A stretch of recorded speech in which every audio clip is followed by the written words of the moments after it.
Saya punya kitab Masyhur itu kitab para habaib, orang-orang alim habaib itu biasanya pegangannya kitab itu. Bahkan Sa'alim Abdul Haddad itu pegangannya kitab Al-Masyhur. Jadi di antara master kitab yang diikuti Abdul Haddad itu, Habib Abdul Haddad itu kitab Masyhur. Di antara yang diceritakan itu ada seorang syarifah namanya Aisyah As-Siddiqah. Itu seorang syarifah zuriyahnya Nabi itu ya termasuk kalau ngetikan seperti ini. Oh dia seneng guyon, rileks, maksudnya zaman di hidup itu terkenal. Istaharat bidu abah itu ya rileks dia sering guyon, sering gejol-gejolkan. Itu di antara munajatnya bilang gini, ya Allah, jika saya masuk neraka, maka kalimat la ilaha illallah akan saya tenteng kemana-mana di neraka.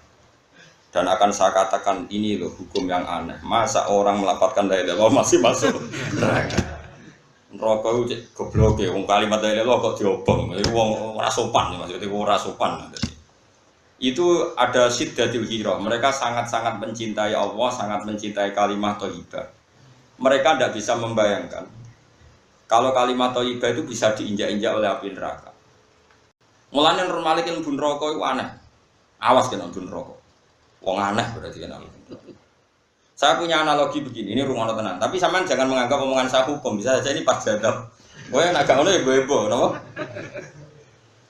Misalnya sama tak bedai, ini mushaf ya, mushaf itu Quran itu, cara bahasa Indonesia Quran itu, cara bahasa bener itu sebenarnya mushaf. Ini mushaf diinjak ke Fuad, murtad apa enggak? Enggak, jawab saja, murtad kan? Atau dilecehkan? Sama Mustafa, jengotlah, khusyuklah. Misalnya ngelecehkan mushaf murtad atau murtad. Intinya melecehkan mushaf itu murtad. Murtad itu keluar dari Islam atau keluar dari kebenaran. Urung ana tenan, awas kena salah paham. Rokok kena salah paham. Dan itu disepakati ulama, orang yang menginjak mushaf atau meludahi atau ngeriai mushaf, semua yang bentuknya istighfar, melecehkan mushaf adalah murtad. Paham ya? Sekarang malaikat ya kena aturan itu. Dengerin ya, malaikat juga kena aturan itu. Kenapa para ahli Quran, hamalatul Quran itu banyak yang meyakini dijamin gak masuk neraka. Ini bukan urusan gue sentimen Fuad, sentimen saya, sentimen siapa, Mas Abu. Tidak seperti itu. Kue iso bayang nono malaikat, wani nyaduk mushaf. Tidak bayangkan saja, kue iso gak, kue waras loh, tekem waras. Kue iso gak bayang nono malaikat sing terhormat iku. Terus raro aturan nganti nyadui mushaf. Padahal mushaf ada di dada si hamalatul Quran atau hafid. Gak kue iso bayang nono orang. Buatan sakit, malaikat harus punya etika dong, harus punya konstitusi. Di antara aturannya ora oleh nyabdi wong hafal Quran. Dia dadane ono murtad ya. Nah, sebab itu kamu jangan kaget. Misalnya Nabi cerita orang yang hafal surat Tabarok, Mungkar Nakir itu masyhur. Sama nanti cari di kitab Ibnu Katsir. Ada orang hafal surat Tabarok, tapi budik. Budik biar Allah. Mau bedik dhisik wis saiki ku nemen saiki masalah ngono apa padakno berhubung cerita dhisik bedik terus padakno kabeh bedik saiki wong dhisik bedik bodoni wong 10.000 wis bedik saiki 800 miliar orang bedik. Dadi bedik dhisik wis saiki ku gitu. Wong dhisik ku ning perapatan ndok wong wedok wis bedik. Saiki kelas klabing wis biasa. Dadi ukuran bedik iku padakno. Walhasil malaikat Mungkar Nakir sesuai prosedur orangnya tapi diantemi. Jotosil. Antar kenalnya dia ini digodol dari wong nak ditutup wajur kok, sawalang-walang. Rasa takut godolnya itu kuning di dua kok tuku barang, dua kok tuku barang. Nah terus ketika mau dipukul itu keluarlah seorang yang bagus ganteng. Kamu tahu saya siapa? Ada jelmaan itu. Saya tahu kamu adalah kalamu. Ya sudah kalau saya kalamu, karena kenapa kamu berani memukul saya? Dari Mungkar Nakir, saya tidak mukul kamu, mukul orang ini. Orang ini adalah fasik. Aturan saya kalau sama orang fasik harus mukul. Dari surat Tabar tadi. Tapi saya ada di dadanya, kalau mukul dia kena saya. Berarti kayak gak ngergani kalamu. Bingung malaikat Mungkar. Yo aku yo ramani nampi kok ambek wonge. Tapi aku nang kono. Wes pokoke bantah-bantahan terus dari surat Tabar. Wes ngene.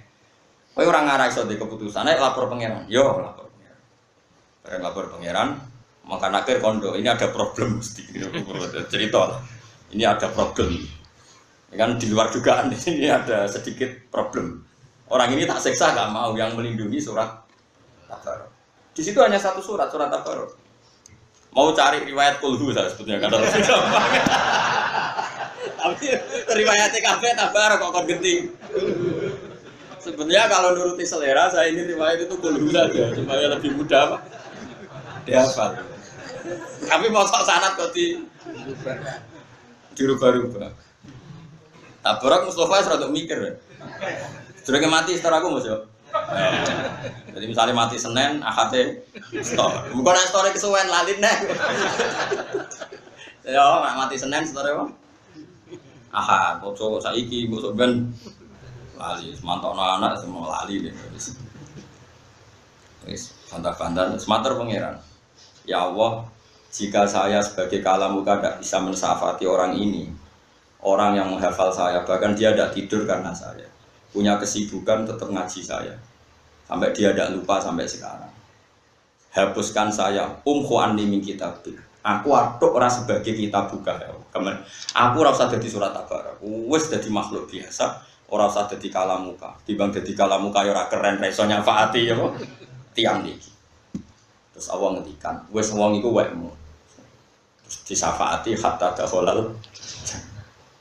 Sehingga disebut yaitu ala siratin murasat terus ilal jannati nabo rafiqa wa minan nari sitrau wa hijab. Al-Qur'an itu minan nari sitrau wa hijab. Logikanya seperti itu. Jika normalnya orang yang hafal Quran, yang punya kalimat thayyibah, yang hafal beberapa kali, normalnya itu nggak masuk neraka. Neraka ini akan menjadi makhluk yang aneh jika dia berani menyiksa orang yang di hatinya ada kalimat thayyibah atau ada Qurannya.